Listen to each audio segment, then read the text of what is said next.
Okay, once again, good morning, everyone. It's Monday morning, the 3rd of December. It's Nick Petro at the National Weather Service in Raleigh with your weekly impact weather briefing for Central North Carolina. Before I jump into the weather briefing, again, for those who just joined us, I would like to remind everybody that this week is North Carolina's Winter Weather Preparedness Week. Now's the time to prepare for the upcoming season. The season is upon us, and hey, we've got some great weather right now, so why not take the opportunity early this week when the weather's nice to prepare for the winter season, and rather than wait until the last minute. So what does it mean by preparing? Well, certainly taking a look around, checking out what you are prone to in terms of winter weather. Prepare that safety kit in case you have to stay home. Maybe take care of things around your home. Make sure your heating system is working properly. Just a whole list of good things to do, especially building that kit and having the batteries and flashlights and blankets and water and things you'd need for 72 hours at home in case you're stuck at home with a big winter storm. You can learn more about winter weather preparedness by visiting the website I have indicated on this slide, weather.gov/WRN/winter safety with a underscore there between the words winter and safety. So anyway, appreciate you checking that out and sharing this with folks in your sphere of influence and helping us spread the word. All right. Speaking of winter weather, of course, certainly there may be a risk of that later in the week. We'll get to that. This briefing covers the period today through the 9th of December, and jumping right into that weather pattern. Certainly, this can hopefully tell most of the story. Anyway, we've got basically high pressure building in from the west, that high situated right over the central plains. There is a cold front that's going to push through, and it's going to be kind of warm today, but turning colder tonight and Tuesday. But fair weather overall for today and tomorrow. There is a weak disturbance that'll move by mostly to our north. That could bring a few sprinkles or flurries on Wednesday, maybe even early Wednesday. But it's going to be really, really few and far between and very light. No adverse weather impacts are expected at all with this little passing disturbance on Wednesday. In fact, our forecast right now shows mostly sunny for Wednesday. That's how few snowflakes or sprinkles we're expecting. So really just a very low end inconsequential event there on Wednesday. Now, later in the week, we will see another cold front move through on Friday that will bring in some colder air for the week's end and weekend. And then the real weather maker that everybody's keeping their eyes on is a storm system that's expected to develop over Texas and over the northwest Gulf of Mexico and lift to the northeast. On the lower right, I underscore the word could, because it could bring a wintry mix to central North Carolina over the weekend. But right now, it's way too early to say for sure. I wouldn't change any plans that you may have for this weekend. Just kind of stay tuned. Be sure to check the forecast updates throughout the day, every day this week. Right now, it's too early to say for sure. To demonstrate that, I do want to show you some model data. I'll get to that in a minute. But just want to get through a couple more slides here, and then we'll jump to that. But in the worst case scenario, the low pressure stays a little bit offshore, allows the cold air to stay in place, and we end up with more of a wintry type precipitation.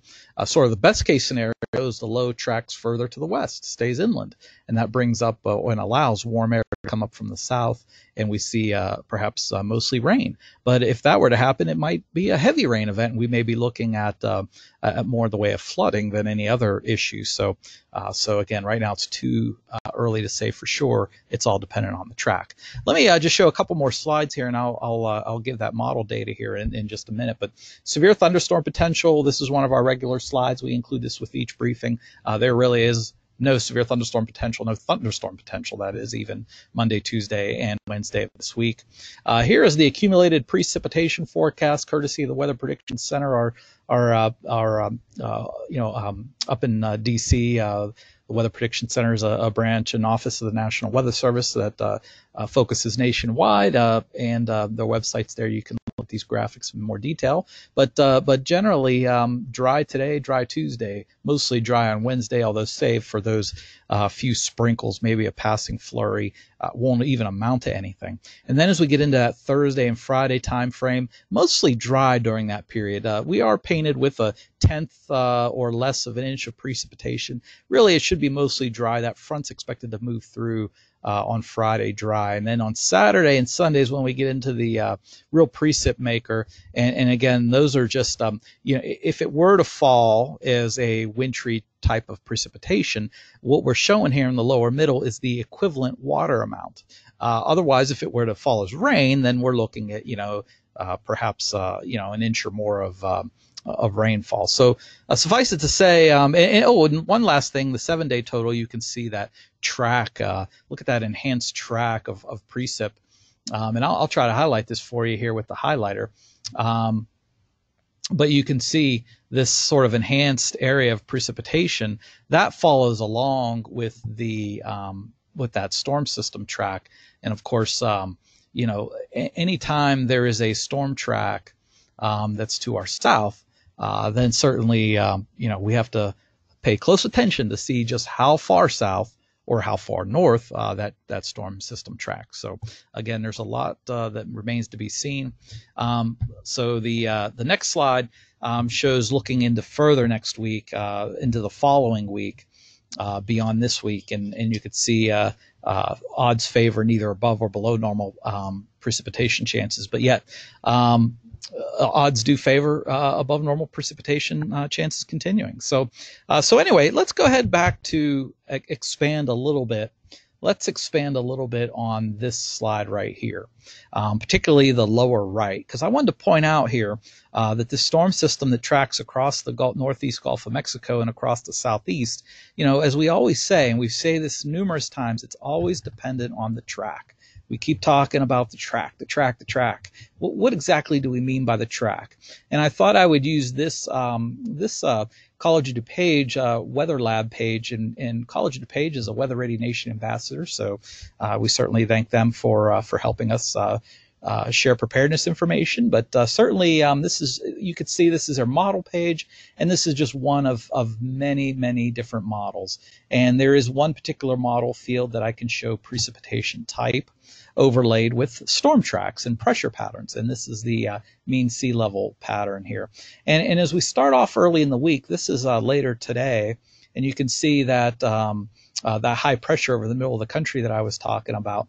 But as we move forward through the week, this is Tuesday, and then as we head into Wednesday, you can see there are those very light precipitation indicators there during the daytime Wednesday. But again, very, very light is the key, and mostly to our north. And then notice here on Thursday, high pressure sitting right over the Carolinas. That'll give us fair weather. This feature that you see right in here, and let me try to highlight this. This feature that you see right in here is that cold front that I was talking about that will move across our area early on Friday. Now, once that cold front moves in, then what you end up with, or moves past, then what you end up with is high pressure. And here's that center of that high, and that brings colder air in from the north and northeast. So that colder air is going to spill in and move in east of the Appalachians there. So let me go back to this model here, and what you can see is the cold air is starting to move in. Meanwhile, at the same time, you have this area of low pressure to our south, and the precip associated with this is starting to move east. Now, as you move that forward in time, let me get my arrow here back in place here. When you move forward in time, this is Saturday morning. And let me point out first that green represents rain, blue represents snow, and then the pink shades represent mixed precipitation. And you can see it's all about the track. And you'll notice that this particular model shows that the low pressure is going to stay offshore, and that results in a wintry mix of precipitation over central North Carolina with mostly rain east of I-95. As we move forward in time, you'll notice that thanks to the low staying offshore, and let me highlight those features. Here's the low center, and here's that precipitation changeover line, if you will, the transition from rain to snow. And the point is that the further the low stays offshore in kind of a track like this, the better the chance for precipitation to fall as a wintry type over central North Carolina. Okay, so that solution right there is somewhat of a colder, more worst case scenario, and the time frame on that right there is Saturday into Sunday. Now let me show you a different model, for example, that is a warmer solution, and we're looking at the same fields, it's just a different model. And you can see here as we move through, here's Wednesday, and this particular model shows that signal for the very, very inconsequential sprinkles or flurries there during the daytime. Wednesday won't amount to anything. And then that cold front moves through on Friday. And then this particular model would suggest that the very initial batch of precipitation coming in from this southern system might fall as a wintry mix. But then as the storm system evolves, look how much further to the west the low center is. Okay, so here's the low center on this particular model. Remember the last model I showed you? It stayed well to our south and east, well offshore. The green and even the yellows represent heavier rain. But notice how much further to the west the precipitation type transition occurs. So rather than it being, say, east of I-95, we're looking at, with this particular model solution, a precipitation changeover to a wintry precipitation type much further west, maybe even west of the Triad. So my point is that if the low center takes a track further inland, that gives the opportunity for warm air to spread further west and north, meaning that, just like this model showing, meaning that there's a better chance for rain, okay, warm air and rain. Whereas the previous model I showed you had a storm track way to our south, which then allowed the colder air to remain more in place and allowed for a more of a wintry type precipitation, perhaps even mainly snow.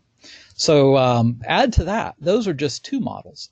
Add to that a whole suite of models that we can use that is known as an ensemble models, and that makes the situation even more complicated.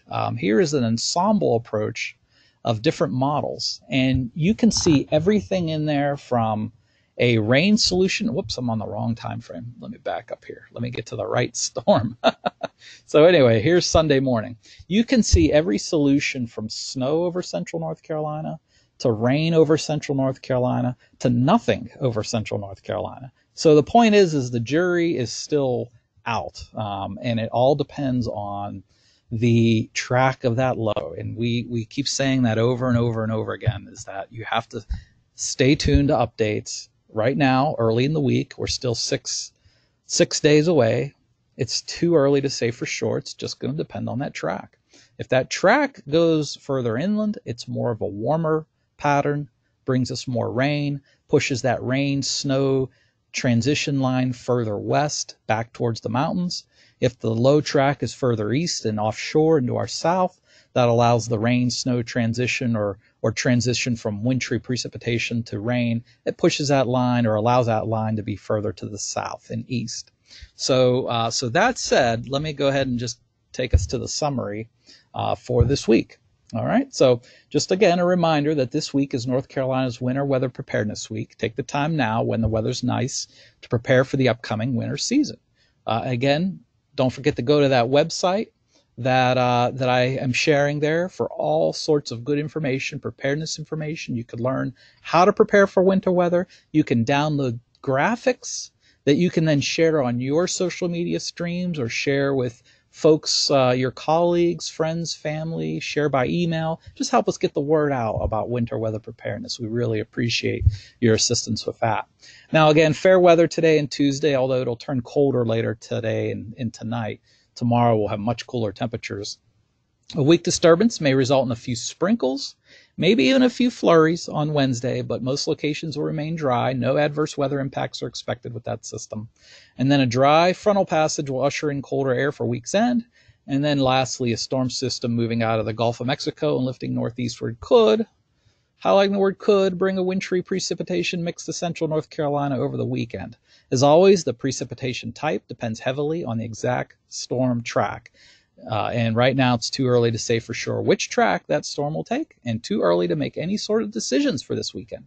So if you have things going on this weekend, don't get too concerned at this point. I wouldn't change anything. Just kind of hang in there, stay tuned. Let's see where this storm's going to go, because where the storm goes will depend on if it's rain. That'll tell us whether it's rain, whether it's snow, or whether it's some kind of mix of both. Okay, so let's keep that in mind. But just stay tuned and know that there's possibility, but we don't have anything for sure right now. All right. I also threw in a link there. You can learn more about the wintertime weather patterns and storm tracks that affect North Carolina by visiting the North Carolina State Climate Office. They have a great web page that describes winter patterns, just like I demonstrated. That web page I demonstrated a few moments ago, you can learn more about those patterns and patterns that are favorable for winter weather by visiting that website right there. It's really great reading if you have an interest in winter weather. So anyway, with that, I'll be happy to take any questions at this time.